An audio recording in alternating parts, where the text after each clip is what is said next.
What's going on, everybody? This is the Believe in Blazer podcast, episode 4. Yes, we've gotten to episode 4. I am your host, Stephen Vaughn. I'm with my man, Torey Jones. You can find Torey on Twitter at ToreyJonesYT. You can find me at Stephen_VON. If you want to reach out to us, give us some ideas, what you want to talk about, what you like to hear.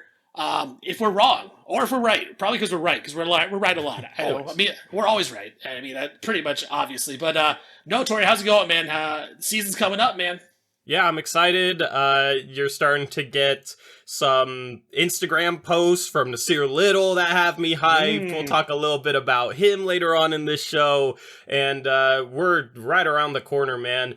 Media Day is in 16 days. So, you know, football's starting up tomorrow. Gonna enjoy that for a couple weeks. And then it's basketball season. This is my favorite time of year. I mean, I love the off-season drama, but I will say I can't wait to talk about games. Because, Torey, we're going to lead off with this. And it was a tweet by you. That's what we're leading with. That's what we're leading with. Because it was such a controversial tweet. Like, I had to respond to you right away because I disagreed with it wholeheartedly, and maybe I read the tweet wrong, so I want to get this out in the open. I want to give you the floor, let you, express what you actually meant. It was about Gary Payton II. So we all know Gary Payton II signs here in Portland, 3 years, $29 million. He's 29 years old.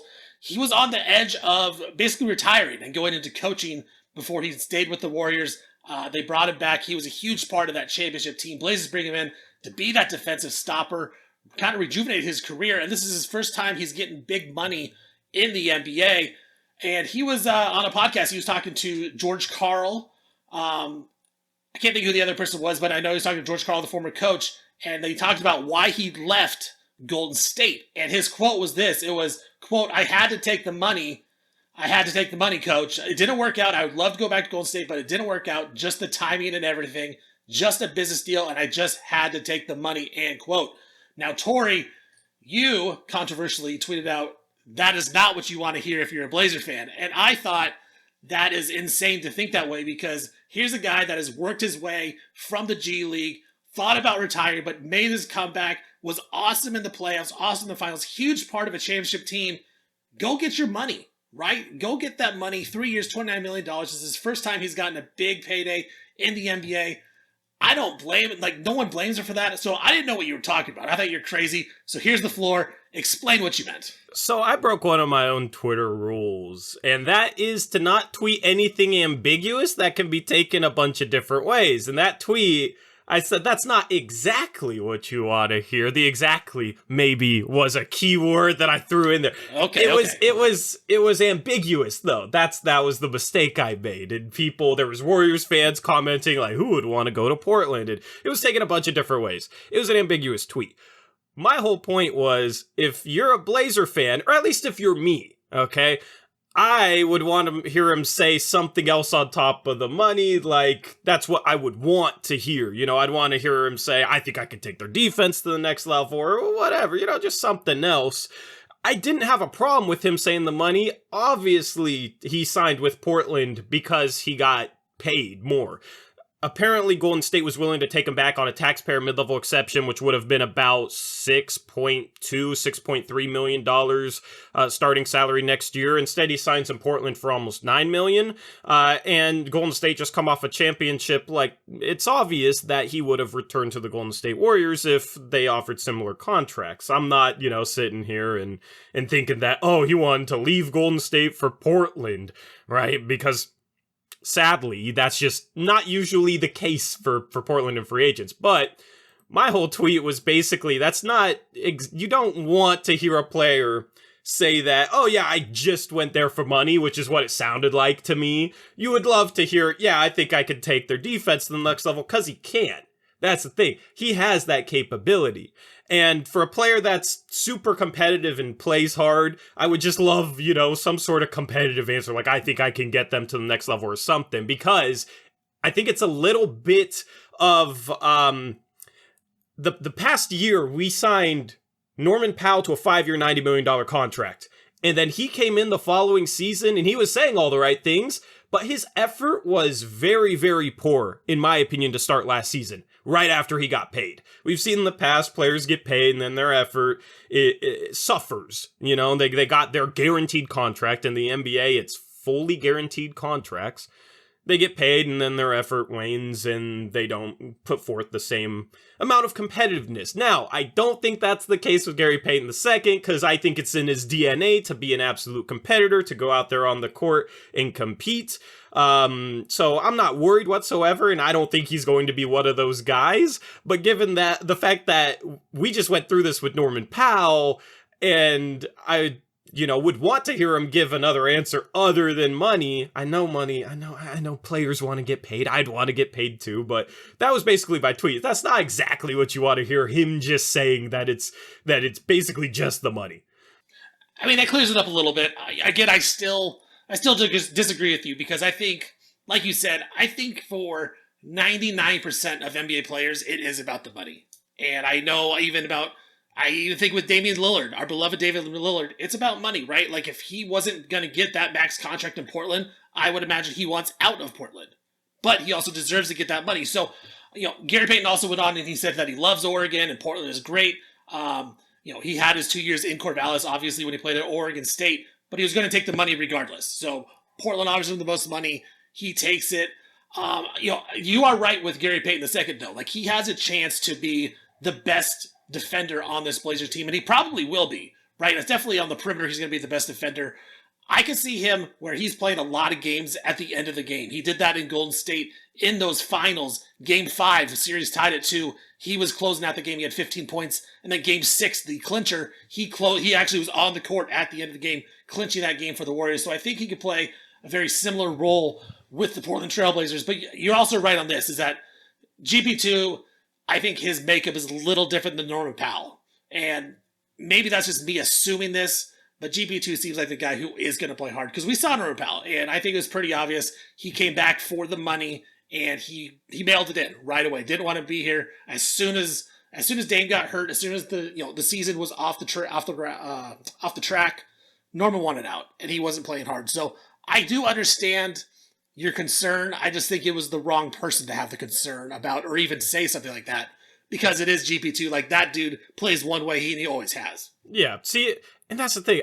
I'm not concerned, and I wasn't concerned when I tweeted it. And that's why I broke one of my rules with tweeting something that's too ambiguous, especially something in regards to a player taking a contract in their first big contract in the league. Like, I broke my rule in that regard. I'm not concerned. I was never concerned. It was basically just, that's not exactly what you would want to hear. I didn't even mean it in a negative way, but it got taken a negative way, and I could see why people took it the way that they took it. I'm not worried about him whatsoever, and I didn't hear his comments about Oregon, so that's obviously a mistake as somebody with a little bit of a platform to just see a 10-second clip and then tweet about it, right? Because if I heard that part, I would have tweeted anything like, okay, cool, that's something positive.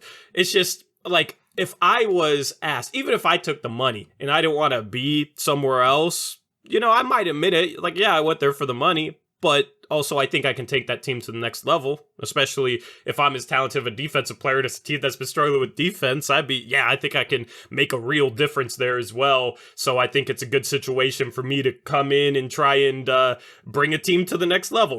Just like that's what I want to hear. But it wasn't a negative. It wasn't a critique. It was just, that's not exactly the answer that I was hoping for when he was asked the question, was my whole response. No, and that makes sense. I'm with you. Like, if I was asked that question and I really did take a job for the money, I would say, well, I think there's a better opportunity here and I can elevate myself and my family. I wouldn't say it's for the money. So I can't blame him for doing that, though, because I think it's refreshing to hear guys just say the truth, right? Like, I love when coaches do that. I love when players do that, so I got nothing against it. I do think GP2 is a good fit here in Portland. You would wish he was 6'5", 6'6", but at his you wouldn't height, have him in that case. He'd be on a $15 million contract. Exactly. But I think he's gonna be a good fit here in Portland. So I think Portland fans are gonna be excited to see him. He's gonna be excited to play in Portland because he's always gonna have that chip on his shoulder. Always has. Some more Twitter drama here, Torey. Nassir Little. He tweeted out, "I'm coming for my respect." Now, maybe that means it's something about video games. Maybe that's like fantasy football respect. But I'm taking it as, you know what? I want my respect here in the NBA because my contract's coming up. I need to get a good contract. Which leads me to my question of this is, Nassir Little, we talked about this last episode. We both think Nassir Little should be given the first opportunity to be the starting three on this team. Because if he does hit and he does become a good player, he's kind of what the Blazers need, right? A good athlete that can shoot the ball, semi-okay, play hard on defense, play hard on offense, give that effort every single night. So I do think Nassir Little should get that first opportunity. He's coming out for the respect, Torey. Is there, a certain stat line you're looking for this year that you would make him think, okay, this is a good year for Nassir Little, and he deserves to get a pretty good paycheck? Well, before I get into maybe like some statistical goals for him, there's so many things this season that determines the Blazers' success, right? Like how the Dame-Ant backcourt functions together, how Jeremy Grant functions in a role where he's maybe taking a little bit of a step back from Detroit. Is Nurkic going to have a better season than last year? There's so many things that affect the Blazers' success, but Nassir Little is the X factor. If he can find consistency and he has a ton of upside as an on-ball defender, which we need a lockdown guy to put up against some of the bigger forwards that maybe Gary Payton might struggle a little bit against, a LeBron James, maybe even a Giannis, a Kevin Durant, etc. Those types of guys, we need that forward defender that can guard them. Nassir Little, I feel like, could be that guy, and then offensively he has some upside as well. So I think he is the X factor to unlocking another level for this Portland Trailblazer team, simply because he has the potential to be the perfect type of starting small forward role player for the Portland Trailblazers.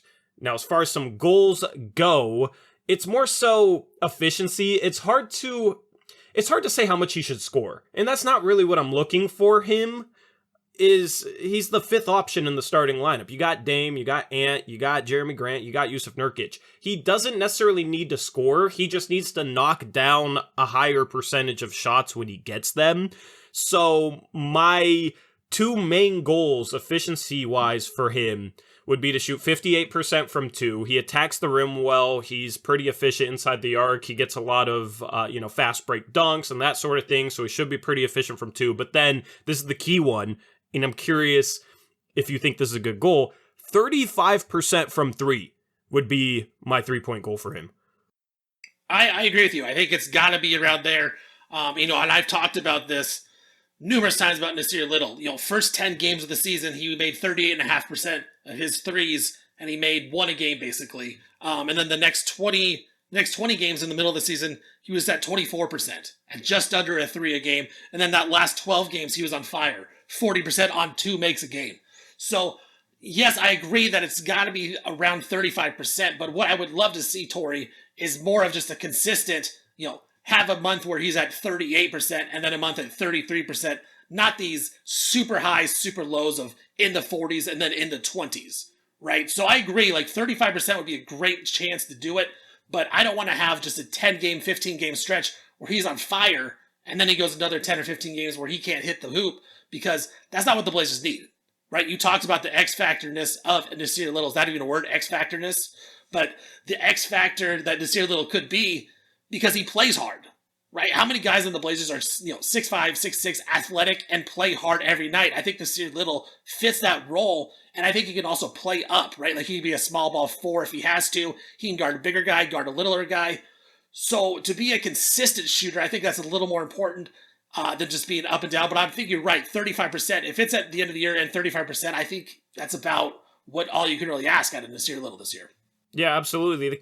The key for him is just being consistently respected so that he's a floor spacer.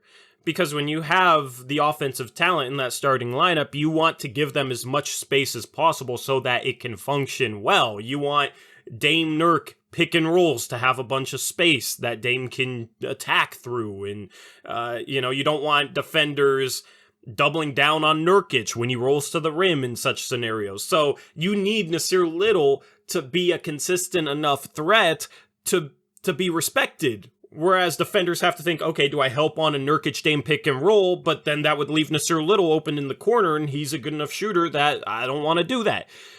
When Nassir Little was hot, he was respected, but he'd have whole months where he couldn't make a thing, man. As you said, like, he has months where he shoots 24-25%. And during those months, I'd noticed defenders just sagging off him a little bit more, clogging up the paint a little bit more, making it a little bit harder for Dame, for Ant, for Nurkic to do what they need to do on the offensive end. So I think consistency definitely matters, because you just want him to be a consistent 3-point floor spacing threat. And to go to that point, just be consistent. When Al-Farouq Aminu was here, his 4 years, you know what he shot from 3-point range? 35%. But nobody took that. Yeah, nobody took him as a threat, though, right? Because he was so inconsistent, the defenses didn't even guard him and gave him open shots. And that's the fear that I have with Nassir Little, right? Aminu made 1.5 threes a game in his Blazer career. Nassir could be at those same numbers, but if he's inconsistent night in and night out, the defense isn't going to have to respect it. So you're right. Like, it's that consistency to be a threat on the court, so it opens it up for Nurk, Ant, and Dame in the middle of the court. Yeah, absolutely. And if he's struggling from three, because this is what I've noticed in past months, he needs to cut more, because he's, as you said, very athletic, an athletic freak, super long wingspan. He can put a poster on somebody. I'm waiting for, he's going to have a big poster dunk at some point this year. If he's struggling to shoot threes, he just needs to cut more, especially if he has a cutting lane. Nurkic rolls to the middle of the paint. Nassir Little cuts baseline.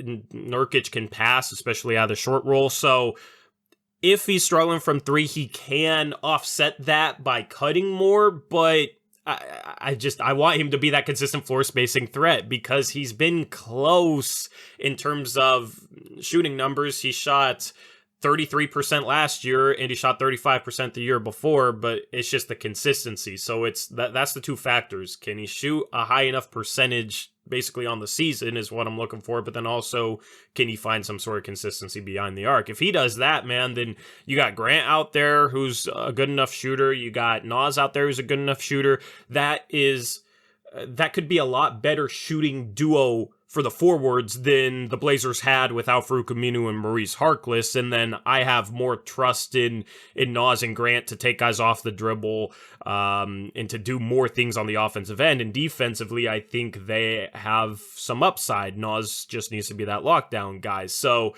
it all starts and ends, though, with Nas being consistent.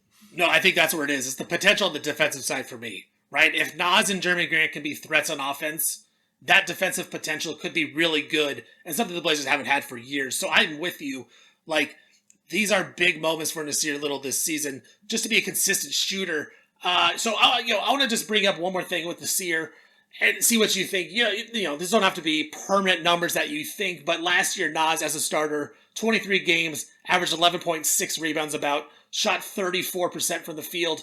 If not, let's just say Nas is the majority starter at the three this season. What would be a successful year, numbers-wise, points, rebounds, assists? You already said the three-point percentage is 35%, but points and rebounds. What would you think is a good year for Nassir Little this year?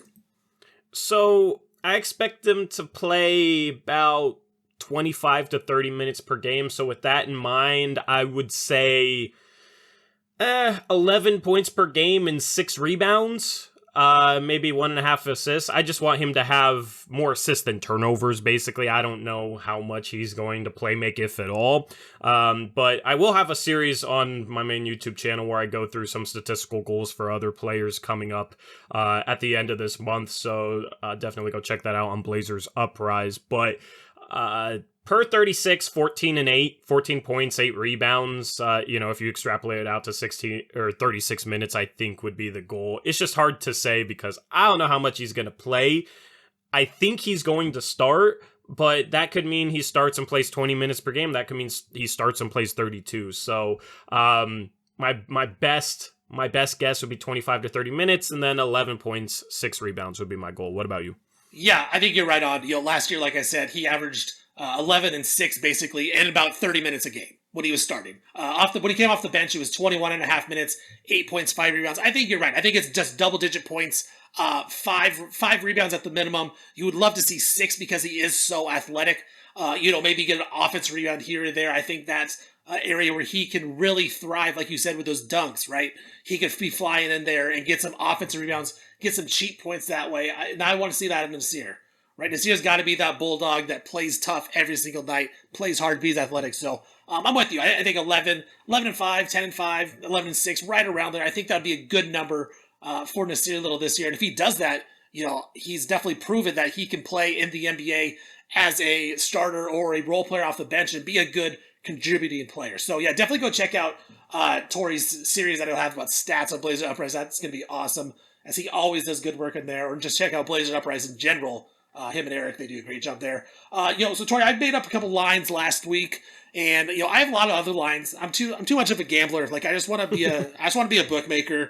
So that's my dream job. I think it'd be great. So I made a couple more for the Blazers here. I want to run them by you, see what you think. So first of all, this first one is about Damian Lillard, and last year he averaged 30, or in his career he's averaged 36 minutes a game. In his career. Last year, before the season, Chauncey Billups said, you know what, I want to get those numbers down. I want Dame to play less minutes than that. Now he's coming off the injury, says he's 100%. Over under here, Torey, does Damian Lillard play over under 34 minutes a night? Does Chauncey get that number down, or is it back up to 36, 37 like he usually does? Well, looking at last year, Dame played 36.4 minutes per game, and he was hurt, so Chauncey didn't really succeed with that. But the Blazers were losing a lot of games. Right, so. Chauncey did not do what he set out. And I remember at the start of the year, there was a game where Dame played the entire second half. And I called him out big time. I'm like, you cannot allow your best player to be playing the entire second half in a quote-unquote meaningless game at the start of the season, right? Like in the playoffs, okay, maybe a different story, but when you're just playing on a random Wednesday night, you can't be playing Damian Lillard 24 minutes in the second half. Yeah, here are the two factors that I think determines how much he plays. The first one is actually the Blazers' style of play. If they're playing at a faster pace and more aggressively on the defensive end, you're going to expend more energy if you're Damian Lillard doing that. So in that scenario, I think Chauncey goes with a deeper rotation and tries to limit the minutes a little bit more compared to in the past. The Blazers have played a pretty conservative defense. Dame hasn't played much defense, and he's been able to conserve energy for the offensive end and then do what he does best. So I think the style of play matters. And then also, are the Blazers in a lot of close competitive games, or are they getting a lot of blowout wins, blowout losses? That's kind of the other thing that determines this. I think early on in the season, you're not going to see Dame play less than 35 minutes per game. The Blazers have a super hard schedule through November through December. So I think early on it's going to be, wow, he's still playing 35, 36 minutes per game. I don't think the Blazers are good enough to avoid a bunch of competitive games. But on the flip side, you have a lot of guard depth, and if Shaedon Sharpe looks good this year and gets some minutes, and you got Hart, you got GP, you got Ant, then maybe you can live with playing Dame 33, 34 minutes per game, but it's just as hard to get a guy like that off the court because of how good he is, so I expect him to play more than 34 a game. Yeah, I'm with you, and my hope is that it's around 34 minutes. Like, this number is more of a hope for me because this is what I think is best for Damian Lillard to, make his career longer, right? We've seen in the playoffs, he's been awesome, but even in that Western Conference Finals run, it wasn't Dame that won the games in Denver. It was CJ McCollum, right? Dame would look tired in that series. He was awesome in the first series. And so I just want to see him at his best in the playoffs. I think we all want to see that as Portland Trailblazer fans. And so I think for Dame to do that and just make his career go longer and longer and be as effective as he is, they got to get those minutes down, right? There's got to be some meaningless minutes that he's not playing that Chauncey can get him out of the game. So I would love to see in around 33, 34 minutes a night. But I'm with you. I think the Blazers will be in too close of games and the schedule's too tough where they're going to need Dame to play 37, 38 minutes a night a lot, especially at the start of the year when that schedule is very tough. So I think it's an easy over, but my wish is to hit the under on that one. Yeah, in the past, too, is the offense has struggled with him off the court. You've had CJ McCollum, you've had Carmelo Anthony in the past, and his cancer. You've had some decent offensive players, but there's been an obvious downtick when Damian Lillard's off the court, which makes sense. He's one of the most talented offensive players in the league, but I think the other thing that determines this is how good does the bench play? Is the bench still a really good offensive unit with Anthony Simons? You got Josh Hart. Maybe you stagger Nurkic and Grant a little bit, so you have one of them playing some minutes with the bench unit. You could have a good enough bench unit where you could ride that unit for a little bit longer. Because during the course of a game, the bench unit starts struggling, starts giving up a lead, or starts falling behind. And as a coach, it's hard not to sub back in your best player in those situations to stop the bleeding. If the bench unit is succeeding and maybe building on leads, or, not losing games that are close, then it's a little bit easier to keep Dame on the bench longer. So I think the bench unit matters in how good they are.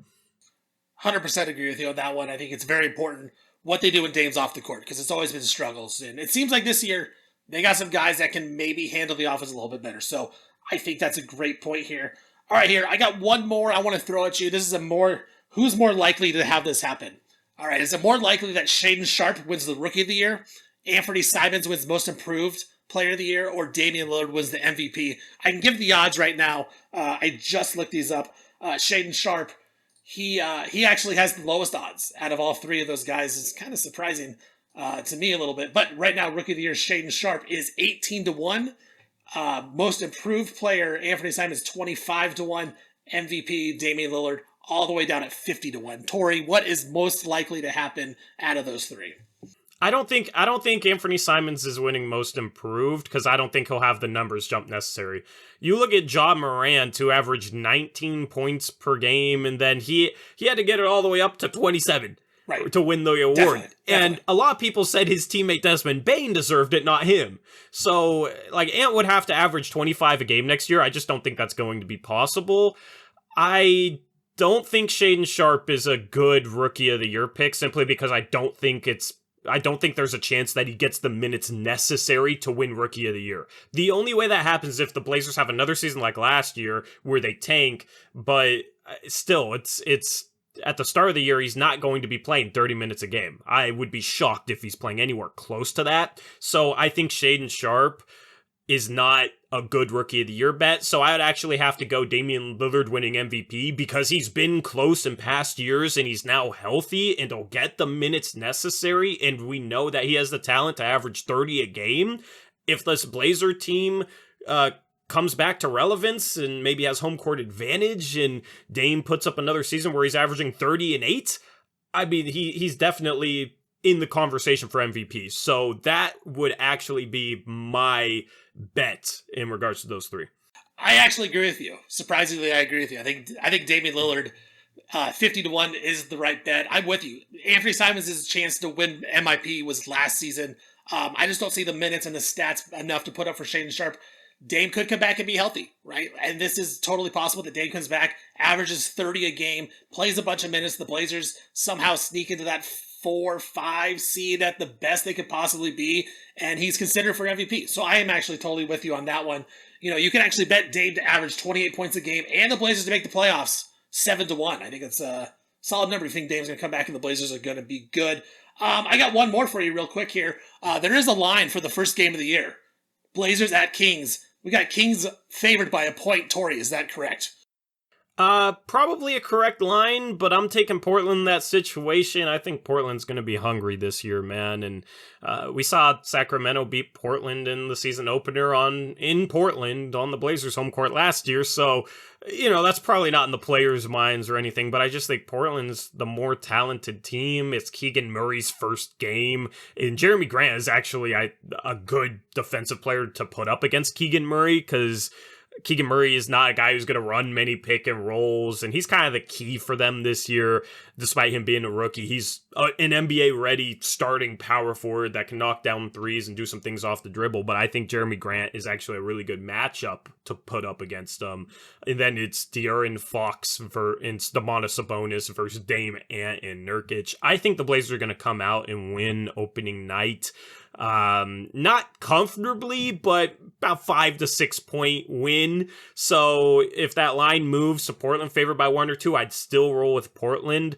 That's just my gut feeling going into the year. What about you? Yeah, I'd be on the opposite side. I think the Kings are probably going to win the opening night. I think it's just because it's at Sacramento. You talked about just the emotion that it's going to be. I think the Kings, we all know that they want to make the play in this year. I think they're going to be hungry just in game one. I do think the Blazers are ultimately better than Sacramento on the season, but that situation I would take the Kings. But we'll see. We'll see what happens as the season gets on and it gets closer. Maybe there's an injury. Maybe there's some more news about rotations, which we will touch on in another episode of what we think the Blazers rotation will be. But we'll still find out. There's one more thing I want to talk about, Torey, before we get out of here, and that's more just NBA general news. As Shams Charania reported that there's a current framework in the works right now for the NBA of an in-season tournament that would be as soon as 2023-24. And per his sources, there would be cup games that would run all the way through November, and then 8 teams advance to a single elimination tournament in December, while the other 22 teams will continue on with the regular season games. And all the games that happened a part of this in-season tournament would count as regular season games as well. And then whoever made the finals, they'd have one extra game. And so if you actually make it to that 8-team tournament, there would be determined prizes. They haven't determined what it would be, but there would be prizes for all 8 of those teams. And then obviously more prizes for champions and runner-ups and all of that. So I know you got some thoughts on in-season tournament for the NBA. Just what are you thinking about that? I got some thoughts and I got some questions, man. So is the schedule not set in stone when they come out with it? Because you could have 8 teams advance to the single elimination final. I'm wondering how they do that, right? You have cup games through November, so I assume that's part of the regular season, but they just count towards the tournament. And then is there just a week in December where you don't have games scheduled, but you're guaranteed to play 2 or 3 games or whatever, and you don't know who it's against yet? I'm just curious how that sorts itself out in terms of scheduling. I think that's probably the best way you could do that. Just have a week in December where you don't have any games scheduled, but that's when the tournament is. And then if you don't make it, then you play regular season games against whoever. If that's the case, that's probably the best way they can deal with that. But then it's also a situation where if you play better in November, then it's going to hurt your regular season record a little bit because you have to play probably better teams in December during that week, right? If you struggle in November, you get a little bit of a handicap because you don't have to play in the 8-team single elimination tournament against some of the best other teams in the NBA, where that counts towards your regular season record. So that is my question with this. Is it really a situation where, we played really well in November and we made this tournament, now now we have to face harder teams and it's going to hurt our record? And also, if it happened this year, the Blazers probably have the hardest schedule in November out of any team in the league. And during an 82-game regular season, that's enough games where the schedule ends up being pretty even. You play a certain amount of teams in your division, in your conference, out of your conference a certain number of times, and it evens itself out. But during only 1 month, you're going to have wildly different strengths of schedule that will determine this thing. So there's just so many things that have to be ironed out with this to make it even remotely feasible. And then on top of that, are players really going to care? The prizes have to be good enough. It has to mean enough for the players to actually want to partake in this. I've been against the idea of this because I just feel like in the end, they're going to come out with some sort of system for this where there's like 2 or 3 things that are broken with it and don't work, and just make it something that shouldn't be a thing.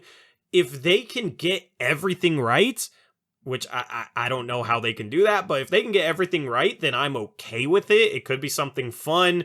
The regular season gets a little bit mundane at times. It's just that it's hard to come up with a format that checks every box. Yeah, that's my thing about it, is what are the prizes going to be that can inspire the star players to want to play in it, right? Like the whole thing is so hopefully that guys aren't resting and they're not load managing, but if I'm a star player, why do I care about this in-season tournament more than a regular season game? Even if I were to win an in-season tournament, does that add to my legacy? Does that add to my Hall of Fame case? Like, no, like it doesn't. Is that going to give me more money? No. I'm going to take those days off. I'm going to take those games off. So I just don't see like what the point of it is. So I'm kind of with you. Like, in theory, I think it's really good because, they did the play-in tournament, and the play-in tournament has been such a success, right? Like, I don't know if you agree with that. I think the play-in tournament is awesome. I love the play-in tournament. Yeah, the 7 through 10 works great. It adds just, a highlight game that night. Everyone's watching, all the fans are. But we all know that they're going to probably lose in the first round of the playoffs, right? So, like, what is a single elimination really going for? If I'm Damian Lillard, I don't care if I win the in-season tournament. I want to make the playoffs. Right? If I'm LeBron James, I don't care about the tournament. I'm already one of the best players of all time. It's not going to add to my legacy. So that's my thing. Like, are the prizes really going to be that good where it motivates players to play? Or is it more of just like a showcase for, whoever wants to win the tournament? I don't know, man. It doesn't seem like it's something for me. It may be something for other people, but for me, man, I just don't get it. Yeah, there's been a lot of backlash towards the idea that I've seen on Twitter. The one concern I have with this is it says that two teams will play an extra game, and it sounds like that doesn't count towards your regular season record, and that would be the tournament championship. If that game doesn't count towards your regular season record, if the prizes aren't good enough, at the end of this, you could just see a team say, oh, well, this game doesn't matter, this game doesn't count, we're going to play our end of the bench guys. If that happens, it ruins the entire thing. It ruins the entire in-season tournament. So the prizes have to be like, each player on the roster gets $2 million or so. I don't know. But at that point, is that even reasonable for the NBA to do? That's kind of my whole thing with this. Or is it a situation where, and this is what I would do, if you win the in-season tournament, you win every tiebreaker with every team in your conference, right? It doesn't count towards your regular season record, but you win the tiebreaker with every team in your conference when it comes down to playoffs. Maybe that makes sense, maybe that doesn't, but it would make the game matter without making there be two teams with an 83-game record. Yeah, I don't know. Like, you play 82 games. Should it really matter if they win a tournament to determine, like, playoff seeding? I don't know. I struggle with the whole idea. I mean, there's got to be something that makes it worth it, but at the same time, I don't want it to be too much, right? Like, I don't want it to affect the outcome of the season. So, guys get prizes already for doing the dunk contest, and nobody wants to do it, right? So I don't understand, and I don't see what the prize is going to be that says, all right, I'm going to do this in-season tournament, and I'm going to care about it a lot. So, yeah, man, it's kind of a swing and a miss for me right now, but the NBA has done things like that in the past, and they succeed. So we'll see what happens with that, man. I don't have a lot of faith, though. Yeah. I mean, the one thing that they're doing right is they're counting it towards the regular season. So, yes. It's you already got a bunch of regular season games. Might as well make them worth something a little bit more. So that you could have never done this if you counted the whole 8-team tournament part of it. If you didn't count some of those games towards the regular season. So it just sounds like the championship game doesn't count. That's why they have to incentivize with some sort of prize, and I think that's what it comes down to with this. Yeah, and again, all the details haven't been ironed out yet, so hopefully those come out a little sooner as we find that out. But that's going to wrap it up for episode 4 of the Believe in Blazer podcast. Again, please subscribe, like, comment, do all those things. We do appreciate it. You can catch me at Steven_Vaughn, VON on Twitter. Catch Torey at ToreyJonesYT on Twitter. Hit us up. Suggestions, questions, comments, anything going with this podcast. We really do appreciate it. So with that, we are going to sign off, and thank you for listening.